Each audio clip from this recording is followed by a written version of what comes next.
अपने कार्य क्षेत्र को भगवान की सेवा समझिए, गंभीर भाव से रहिए, विनम्र रहिए और खूब नाम जप कीजिएगा। जीवन को उन्नतिशील बनाना है।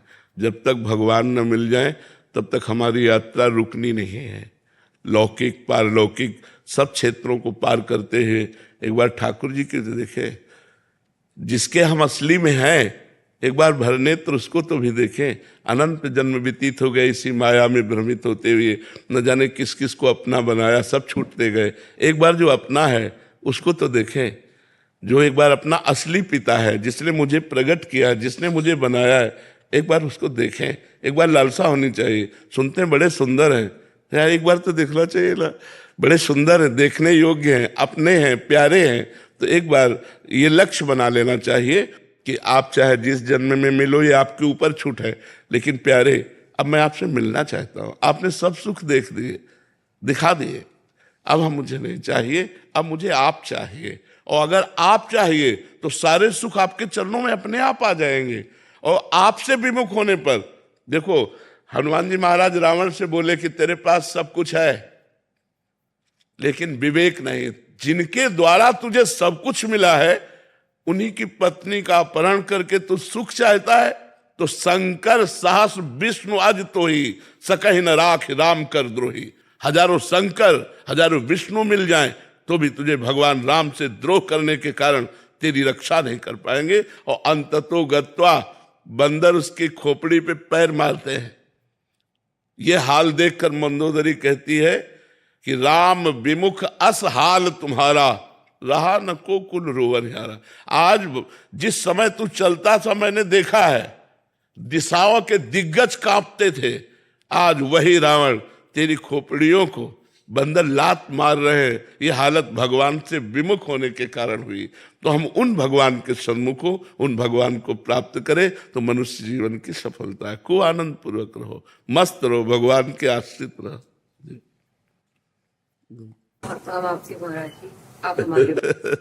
हम सब श्री जी के हैं। हम एक छत्र के नीचे हैं, जिसका है नीला छत्र है ना, नीला छत्र है ना आकाश, हम सब उसी के बच्चे हैं, हम उसी के हैं। हाँ, आगे का मार्ग आप नहीं जानते तो हम आपका हाथ पकड़ लिए, हमारा कोई हाथ पकड़े है, उसका कोई हाथ पकड़े है और उसका वो हाथ पकड़े है। ऐसे हम क्रम से जा रहे हैं। इष्ट आचार्य गुरुदेव उन्हीं के बल से हम जा रहे हैं। ये जो परंपरा बनी है वो ऐसे ही बनी है कि हम आपका हाथ पकड़े हैं लेकिन मेरे में सामर्थ्य नहीं, मेरे गुरुदेव मेरा हाथ पकड़े हैं, लेकिन मेरे गुरुदेव आचार्य का हाथ पकड़े, आचार्य इष्ट का हाथ पकड़े, तो मतलब हम लाइन में ही हैं, हम वहीं पहुंच जाएंगे। जय जय श्री हरि।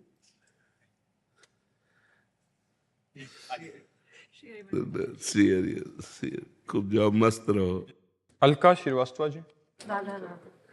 राधे राधे महाराज जी।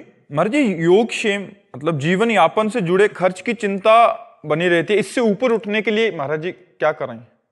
आप बताइए, आप दुख प्राप्ति की चाह करते हैं क्या? कोई स्वयं प्राप्त होता है ना, ऐसे सुख प्राप्त हो जाएगा जो आपके भाग्य में लिखा है।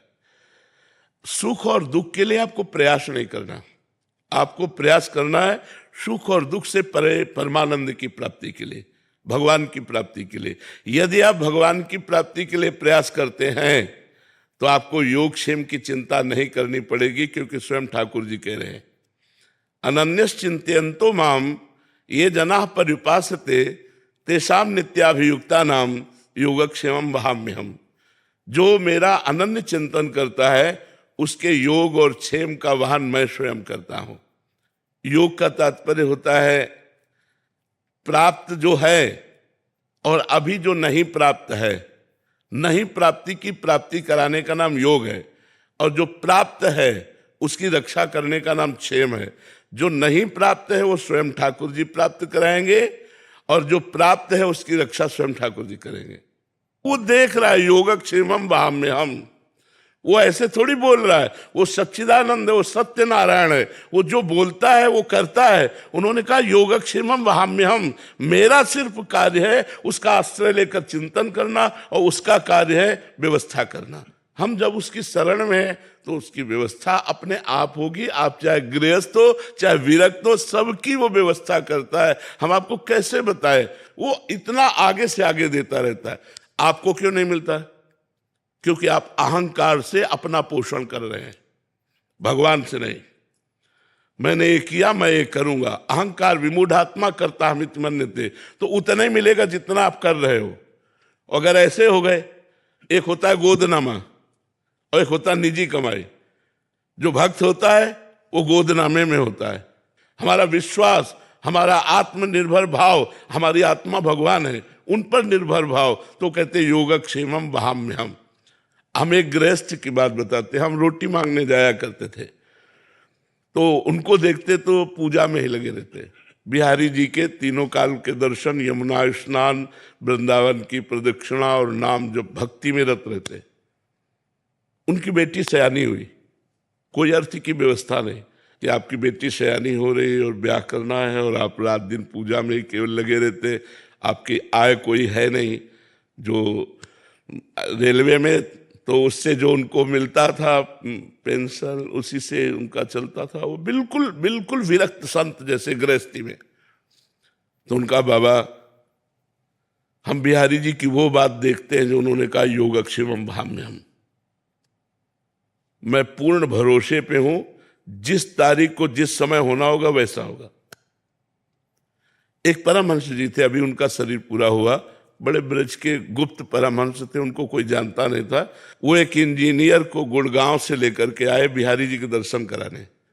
तो वो उनके यहाँ पहुंचे, पहुंच कर कहा कि तुम्हारी बेटी ब्याह लायक है यार, ब्याह नहीं करोगे? तो उनका कोई संयोग बैठेगा तो देखेगा, हम तो बिहारी जी के ऊपर है। तो कहा ये इंजीनियर है, ठीक रहेगा? इंजीनियर से कहा लड़की ठीक रहेगी? उन्होंने कहा जी 5 मिनट हम बात कर लें। बोले बात कर लो, ब्याह हो गया। कैसे बिहारी जी करते, कैसे व्यवस्था करते? योगक्षेमम वहाम्यहम्। ये कोई भगवान ने मजाक नहीं की, गीता जी में स्वयं भगवत वाणी, पर हम ऐसे नहीं हो पाते। हम कहते हैं ऐसे रहो, तुम बचाने की कोशिश मत करना, तलवार आएगी और तुम्हारे गले में हार बन जाएगी, वो तुम्हारे गले को छू भी नहीं सकती यदि भगवत आश्रित हो। 5 वर्ष का बालक प्रहलाद है, त्रिभुवनपति हिरण्यकश्यप है, आग में जलाता है, जहर पिलाता है, हर कोशिश मारने की करता है, लेकिन 5 वर्ष के बालक का बाल भी बांका नहीं कर सका। और भगवान ने नरसिंह रूप धारण करके फाड़ के फेंक दिया उस वरदानी, विशेष विशेष वरदान प्राप्त किए हुए हिरण्यकश्यप को भगवान ने फाड़ के फेंक दिया। और 5 वर्ष के बालक का वो त्रिभुवनपति होने पर भी बाल बांका नहीं कर पाया। ऐसे भगवान हमारे हैं, भगवान की अनंत सामर्थ्य है। हम भगवान के आश्रित नहीं हो पाते, इसलिए हमें बात नहीं। अरे योगक्षेमम वाम्यम, ऐसा मत सोचो कि केवल बाबा जी का ही योगक्षेमम वाम्यम। भगवान अपने भक्त का योगक्षेमम। अर्जुन बाबा जी हैं क्या? अर्जुन के रथ की बागडोर पकड़े हुए अखिल ब्रह्मांडों का नायक वहां बैठा जहां अर्जुन की जूतियां है। रथी जब खड़ा होता है तो उसकी पादुका जहां होती वहां सारथी का निवास। कौन है? ध्येयम सदा परिभवग्नम अभीष्ट दोहम तीर्थास्पदम शिव विरंच नुतम शरण्यम भृत्यार्तिहम प्रणत पाल भवाब्दिपूतम वंदे महापुरुष ते चरणारविंदम। जो भगवान शंकर ब्रह्मादि हैं, जिनके चरण रज की वंदना करते हैं, वो भगवान श्री कृष्ण है। और बैठे कहाँ है? सारथी बने बैठे हैं। तो हमें विश्वास होना चाहिए, विश्वास के बिना भक्ति नहीं और भक्ति के बिना सदगति नहीं। इसलिए चाहे गृहस्थ हो चाहे विरक्त हो, भगवान पर विश्वास करो, उसका चमत्कार देखो, उसका चमत्कार देखो, भगवान कैसे रक्षा करते हैं। महाराज जी, आपने बोला कि अप्राप्त की प्राप्ति और जो प्राप्त है उसकी रक्षा करते हैं प्रभु। महाराज जी, यहाँ जब मनोकामना वाली बात आती है कि हमने भगवान से मांगा फिर दिया नहीं, क्यों दे? भगवान तुम्हारे नौकर है। तुमने तपस्या की, तुमने साधना की, तुमने उपवास रखे, तुमने व्रत रखा, तुम तीर्थयाटन किए, तुम कितना नाम जप किए, क्यों दे दे? हमने बताया है कि 2 प्रकार से भगवान देते हैं।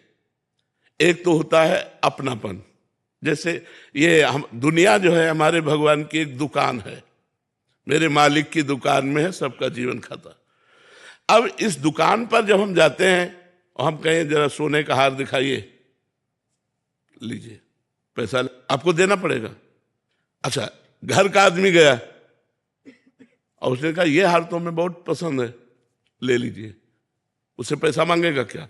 तो या तो भगवान के बनो, तो आप मेरा स्वामी है, मैं उनका दास हूं, वो मेरा पिता है, मैं उनका पुत्र हूं, जिधर चाहूं, जो चाहूं, जब चाहूं, जहां चाहूं वहां उपस्थित करवा दूं, क्योंकि वो अखिल सामर्थ्यशाली है। या तो घर के बनो, उनके दास, उनके निज जन बनो, उनके सखा बनो, उनको प्रीतम मानो, और या फिर तपस्या करो।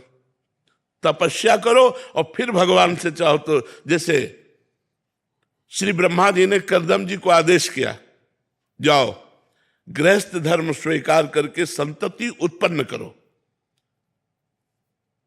श्री कर्दम जी ने सोचा, बहुत ज्ञानी महापुरुष थे, तो उन्होंने 10,000 वर्ष तपस्या की। दाहिने पैर के अंगूठे के बल खड़े होकर हाथ उठाकर 10,000 वर्ष तपस्या की। भगवान प्रसन्न हुए तो उनका, मुझे मेरे योग्य पत्नी चाहिए। तो आदि सम्राट महाराज मनु की पुत्री देहूति, भगवान ने कहा वो परसों आएंगे और आपका ब्याह कर देंगे। पत्नी भी चाहिए तो 10,000 वर्ष, तो कलयुग में 10,000 वर्ष तो जीला नहीं, 80 वर्ष जीला यार। 10 दिन तो भजन करो, कुछ चाहिए तो भजन करो। ऐसे थोड़ी कि बोल दिए जाके कि तुम्हें 100 किलो लड्डू खवा दे, भूखों मर रहे हैं। अरे पूरे विश्व ब्रह्मांड को भगवान पवा रहे। अच्छा, ये काम नौकर से कहा जाता है। मालिक को तुम नौकर समझ रहे हो कि तुम्हें 50,000 का फूल बंगला बनवा देंगे, हमारा काम कर दो, ऐसे नहीं होता। या तो इतनी तपस्या हो, आपका भजन हो, व्रत उपवास हो, तीर्थयाटन हो, तो मांगिए, अनुष्ठान कीजिए तो पूर्ति होगी। या आप भगवान के बन जाइए कि नाथ आप मेरे स्वामी हैं, मेरी आवश्यकता है, तो भगवान उस आवश्यकता की पूर्ति निश्चित करेंगे, निश्चित करेंगे। विश्वास कीजिए। अगर दो में से आपका कोई न तप है और न संबंध है, तो ऐसे मांगने से नहीं मिलता। ऐसे मांगने से तो सब लोग मांगते रहते हैं भगवान से, ऐसे थोड़ी सुनते हैं भगवान। हमारी बात मान लो, भगवान को अपना मान लो। अपना मानने में क्या जाता है, वो तो अपने है ही। और फिर प्यार से उनसे बात करो, वो सुन रहे हैं, मान लो छवि के सामने ही आप ऐसा। हमने आज तक देखा है कि 1 सेकंड में हमें उत्तर मिला है। हमारे हृदय में ही 1 सेकंड में उत्तर आया। अगर हमने कोई प्रश्न किया अपने ठाकुर जी से, कोई बात की, एक तो ऐसे चांस ही नहीं आते, 1 सेकंड में निदान मिला है। 1 सेकंड में निदान मिला है। वो सुन रहे हैं, आप जहां से बोल रहे हो वहीं बैठे सुन रहे हैं। लेकिन आपका परिचय तो होना चाहिए।